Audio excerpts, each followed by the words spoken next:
Seguimos aquí en Objetivo Universidad, hoy hablando un poco de Big Data, de la utilización de nuestros datos personales, de las nuevas maneras de hacer política con Internet, y ya nos metemos derechito con ese tema, porque Mati, vos sos consultor político, contanos un poco cómo ha ido cambiando a través de los años la utilización, ¿no?, de la herramienta de Internet en los modos de hacer política, en los modos también de la militancia.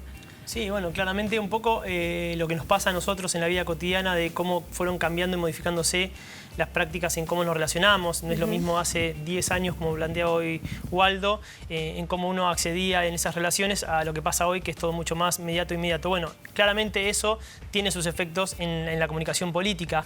Venimos de procesos políticos y de elecciones en donde la centralidad estaba puesta en lo que decía el candidato, o lo que decía el candidato sobre todo a través de los medios, ¿sí? Digo, había alguien que hablaba y nos hablaba que tenía que ver con los medios o los candidatos a través de los medios.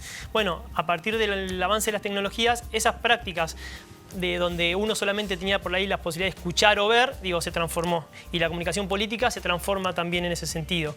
Antes la centralidad estaba puesta en hablar solamente del sector político, y hoy claramente tienen que escuchar y tienen que aprender a dialogar. Ese es un gran cambio en materia de comunicación política. Pasamos de una sociedad que tenía la centralidad en los medios a pasar a una sociedad donde la centralidad hoy está en el electorado. Claro. Es el electorado el que impulsa nuevas agendas de discusión, es el electorado que hoy disputa tal vez con ciertas discusiones que vienen del lado de los medios o que vienen del lado de algunos partidos políticos, pero que es mucho más horizontal todo, y no solamente hoy podemos hablar de oyentes, sino que hoy hablamos verdaderamente de ciudadanos que participan y son protagonistas de esas discusiones. Exacto. A partir del uso de las redes sociales. Y además, como el impacto es mucho más rápido, ¿no? Subimos una declaración de un candidato y enseguida tenemos la lectura de la reacción de la gente, y ahí puede cambiar o no la estrategia. Generalmente se estudia eso, ¿no? O sea, el impacto en la gente.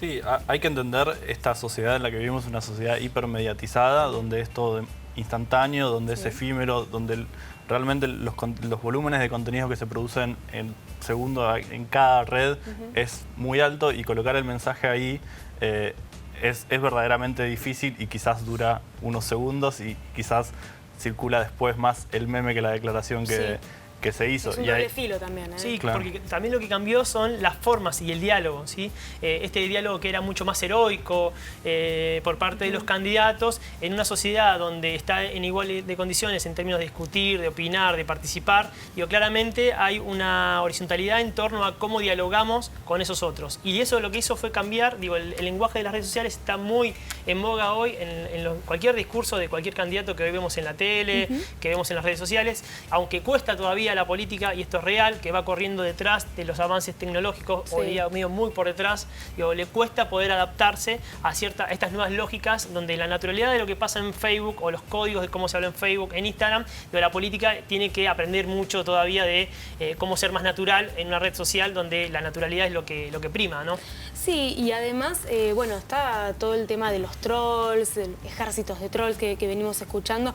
¿Hasta dónde hay una real influencia de un troll?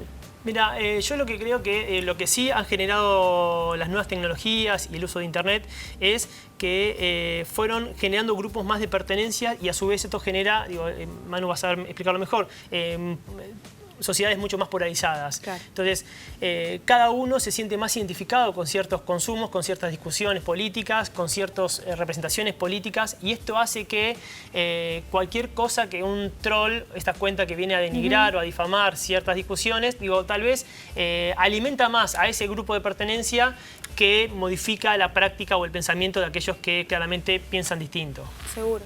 Manu, ¿cómo lo ves? Sin duda hay muchas investigaciones que apuntan hacia ese sentido, a decir que el troll más bien lo que hace es consolidar una posición de un grupo que ya piensa de esa manera, más que cambiar la lógica. Pero me interesa retomar esto de estas campañas más horizontales, que de alguna manera la política se tiene que acomodar, ya no puede pensar desde un equipo centralizado. Si bien tienen las campañas cientos de profesionales que están trabajando y pensando cómo manejar la agenda, la verdad que la agenda en el caos de las redes sociales es incontrolable. Entonces tienen que entender la política de cómo descentralizar las campañas, cómo tratar de interpelar a las diferentes comunidades virtuales, que son un montón y que son están ordenadas en distintas Diferentes variables. públicos también, ¿no? Sí, Han claro. ido cambiando. Una cosa fundamental y aporta en el tema de datos es que hoy podemos acceder, como decíamos al inicio, a saber que tenemos diferentes públicos, que les tenemos que hablar a través de diferentes medios y con diferentes contenidos. Claramente la segmentación que permiten hoy las redes sociales y saber que tal vez a los jóvenes les interesa más tal o cual discusión, que a gente que tiene más de 35 años le interesa más otra discusión y a la gente que tiene de 60 años para arriba, eso nos permite desde la comunicación política poder hablar directamente con aquellos en los cuales queremos interpelar. La diferencia con lo que planteamos al inicio de la charla, que el medio le hablaba a todo el mundo. Claro. Entonces era mucho más difícil por ahí pensar contenidos desde la comunicación política para hablarles solamente a los jóvenes, porque dejabas de lado a otros segmentos poblacionales que no le estabas hablando. Waldo, ¿es difícil detectar trolls, denunciarlos, bajarlos? ¿Cómo es esa guerra que está detrás de la pantalla? Hoy por hoy no es tan difícil, porque por lo general los trolls tienen o dan mensajes muy cortitos, muy concisos. No hacen grandes discusiones o fundamentación del porqué, sino que dicen tal cosa es lo que hay que hacer. Con lo cual es bastante fácil de poder detectar de que es un posible troll.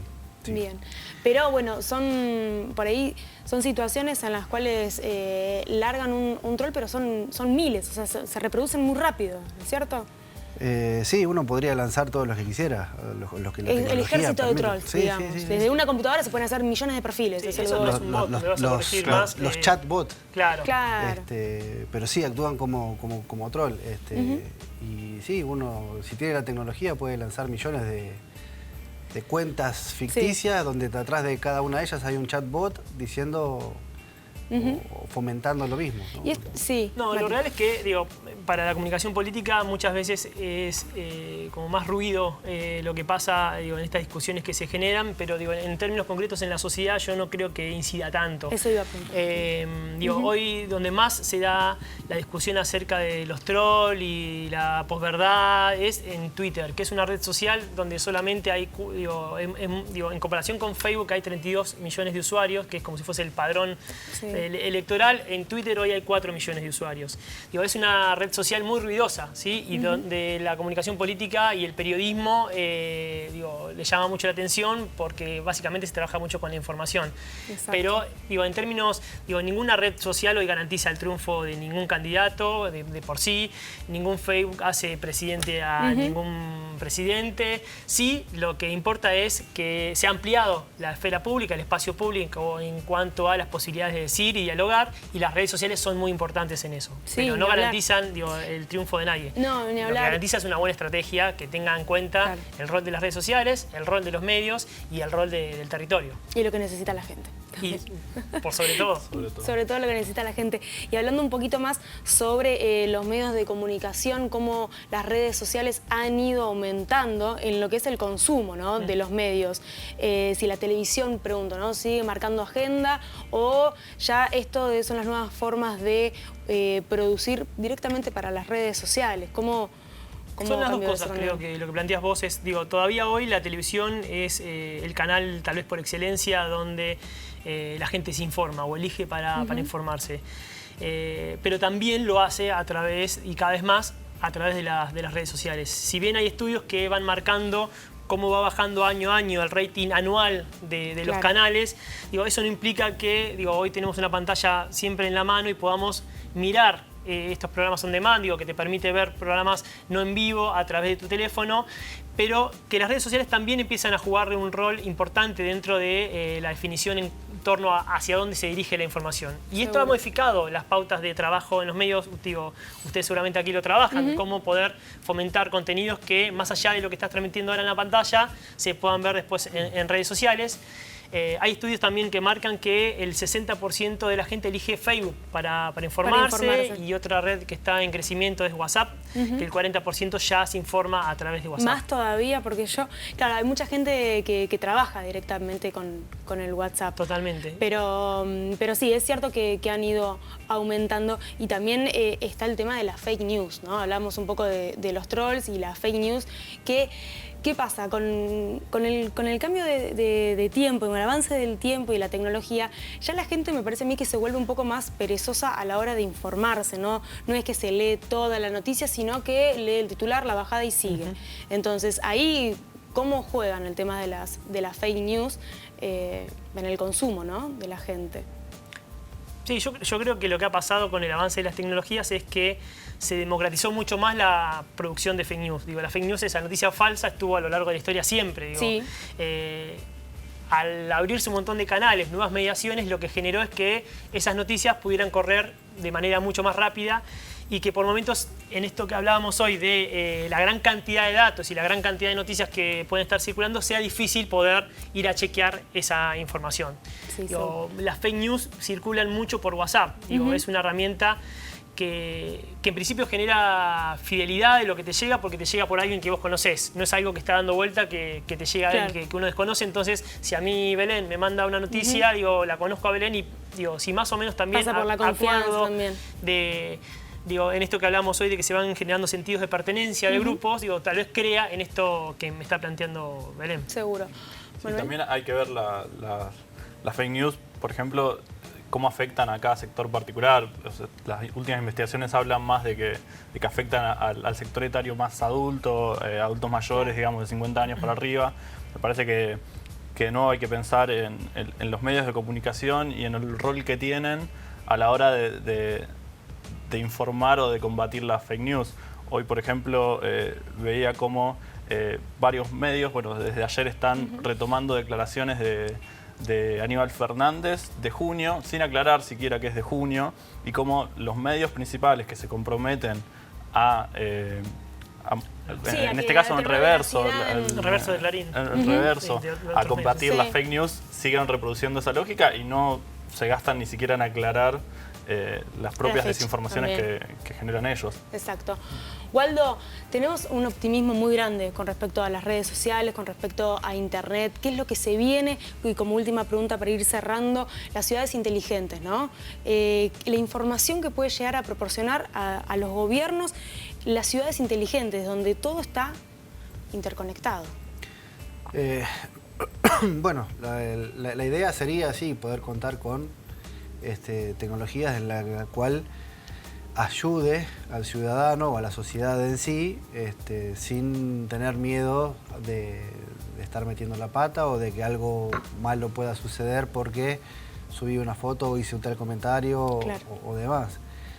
Lo de las ciudades inteligentes sí viene a ser que todo va a estar conectado de alguna manera, con lo cual, pero volvemos al principio, vamos a saber exactamente qué es lo que estamos haciendo, dónde estamos, qué hicimos, por dónde pasamos, qué comimos. Y todas las huellas que dejamos de información. Bueno, chicos, se nos terminó el tiempo. Queda abierto, obviamente, el debate para próximos programas y les agradecemos que hayan venido aquí a TV Universidad. Muchas gracias. Muchas gracias. Con ustedes nos reencontramos la próxima semana aquí en Objetivo Universidad, del programa donde analizamos los temas de impacto en la sociedad desde la perspectiva de nuestros profesionales.